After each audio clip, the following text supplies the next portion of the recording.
more. Our DraftKings First Call Parlay. We've got three picks for tonight's Game 5s in the NBA. Stephen A., you are up first. You'd like LeBron to score 25 or more points tonight. Why? Because he didn't do anything in Game 4 because of fatigue. And he's got 2 days rest, and he understands better than anybody the importance of winning the night and avoiding going back to Houston. I think his A game will arrive tonight at Crypto.com Arena, and he will close the deal. All right, Mad Dog, tell us why you like Jalen Duren to score 15 or more points tonight. First off, the spread is ridiculous. I know Wagner might be hurt. It's -10. Wagner. I mean, Wagner, whatever, he's good. But and they have better offense than Detroit does. But Duren's done nothing in this series. He scored 12 points the other day. He's been just bad. He must be reading about the fact he's getting killed around America. I expect a good performance out of him tonight. I'll go over 15 points for him. Yes. Hey, Dougie. I want Duren. I love him. Got potential. I hope he went home and got a real hug and was comforted after that dunk that Kane put on him. Oh my That's God. something to recover from. It's gonna take him. He might not recover from that until next season, Will Bond. That was the kind of mug on his face that he suffered from. That was it happens. It happens. But boy, that Lord. But go ahead. I agree. He needs a 20-point game. All right, let's go to Donovan Mitchell. I'm going to take him. I am on the same page a lot there. I'm going to take, excuse me, I have a pick. Donovan Mitchell to score 25 or more points, and I have good reasons why. 41 playoff games Donovan Mitchell has played with 25 or more points. Also, he has scored 25 or more points in 2 games against the Raptors in this series, and guess what? The Cavs won both those games. What I'm saying is he better score 25 or more points if the Cavaliers want to get out of this series that is now tied at 2-2. And so let's stay a little bit more focused here on this series because the pressure now is on both James Harden and Donovan Mitchell to step up in this series against the Toronto Raptors that I don't think anyone thought would be this competitive. And now it's at a dead heat, as I said earlier. Who is the pressure on more, Doggy? Is it Donovan Mitchell or Harden? I'm going to say Mitchell because it's easy to pick on Harden. He never responds in a big game, and he was terrible late. I mean, they blew a big lead on Sunday. That was a horrendous loss. And then freaking Mitchell can't get the ball over the midcourt stripe, and he loses a huge turnover in that game. I personally, now I know Stevie thinks I'm nuts, I think Mitchell's a little overrated. He's never been past the second round of a playoff series. He was awful against the Knicks when the Knicks beat Cleveland a couple of years ago. How about Donovan Mitchell? And he's a volume shooter, and he got killed by Indiana last year. How about Donovan Mitchell here tonight? You know what? The next 2 games, score 30 points, do it nicely, concisely, and don't mess around and get to the next round because they should get to a final. With Detroit in all sorts of trouble, they're going to have home court against Orlando. Years ago. So how about Mitchell play well tonight? I'll say him. More pressure on him. Mitchell. I mean, Donovan Mitchell is a Cavalier. He's been there long enough to have the identity. He's the face of that. James Harden, I'm sorry. Is he in Philly? Is he with the Clippers? Is he with Houston? Where's Harden? Nets. The Nets. I mean, you know, it's just no. I mean, this might be. I did think when the trade was made, I thought that Harden, that this would be his last chance or last best chance to sort of get rid of this May reputation, which is earned, it's deserved. Oh, he earned it. He's been so bad in a lot of these games. But you look at, he's got some of the numbers are historically bad with more turnovers than points. James Harden, one of the great scorers of all time, and the meltdowns this time of year are undeniable. But this is Mitchell's team. This is Donovan Mitchell's team. Tonight, I did, by the way, Shay, think this was going to be 2-2.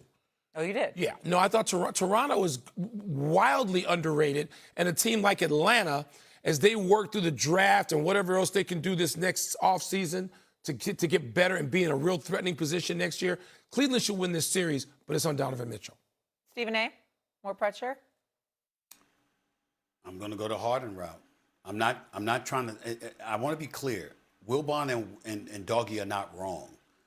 Because Donovan Mitchell is a Cleveland Cavalier. He was once a Utah Jazz. We know what he's bringing to the table. But we've seen him have good playoff performances and not so good playoff performances.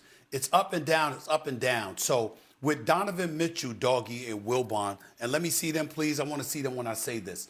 It's with Donovan Mitchell, fellas, it's about his game. With Harden, it's about something more. Donovan Mitchell can ebb or flow offensively. He's clicking or he's not.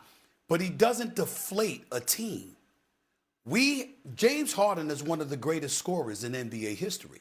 He's going to go to the Hall of Fame. He's a scoring champion. He's a league MVP. He's lethal. And even now, he's a great point guard when he wants to be. So what's up with the no-shows? And we got to remember, we're not talking about, oh, he shot bad. We're talking about a dude that will launch 20, 22, 23 shots a game and then show up for a game 6 or 7 and take 7 shots or take 8 shots and don't show up. That's what we're talking about with James Harden. So you could have a bad game, but still be inspirational and galvanizing to the troops around you if you're Donovan Mitchell because you've given it all you got. As opposed to James Harden, we don't know if he's going to decide to show up because history has shown from time to time he won't. He can't let that happen. That's what I'm talking about. That's fair. So let's recap here what we got. We got LeBron James to have 25-plus points, Jalen Duren to score 15 or more points, and then Donovan Mitchell to have 25-plus points in a game that feels like a must-win for both him and James Harden. Plus 496 are the odds for our parlay on DraftKings Sportsbook. A lot of pressure. Winman is up from L.A. with us, and Shams is going to take us through it because we have a whole new audience that joins us in the new hour. So I feel like a lot of people yesterday saw a headline that said, all right, the NBA is proposing this anti-tanking reform, and they're going to try and make some, big move here. But most people probably didn't read it, and it's fairly complicated. So Shams, as concisely as is humanly possible, can you explain what it is Adam Silver is suggesting we do? Greeny, let's start with what Adam Silver, the NBA commissioner, told teams on a recent call, according to my sources. He said, we should have a system where you should hate to lose.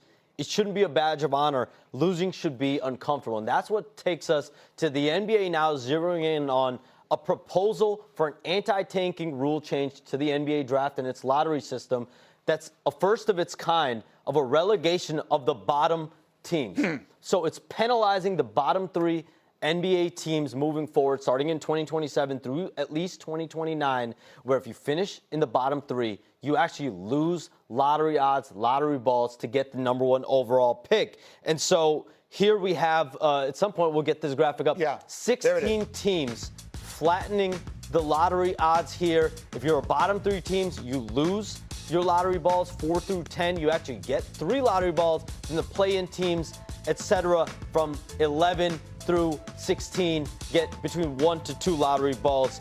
And so this essentially will, in some form or fashion, encourage 1 through 3 to try to win games to stay out of relegation. Yes. If Adam Silver could relegate these teams, these bottom 3 teams, to the G League or some other league, NBA Europe, yeah. He might, given his stance here on losing. Amazing. He does not want you to be at the bottom or trying to be at a race for the bottom. But this does also create randomness. There's 2 other interesting complications, interesting elements to this as well.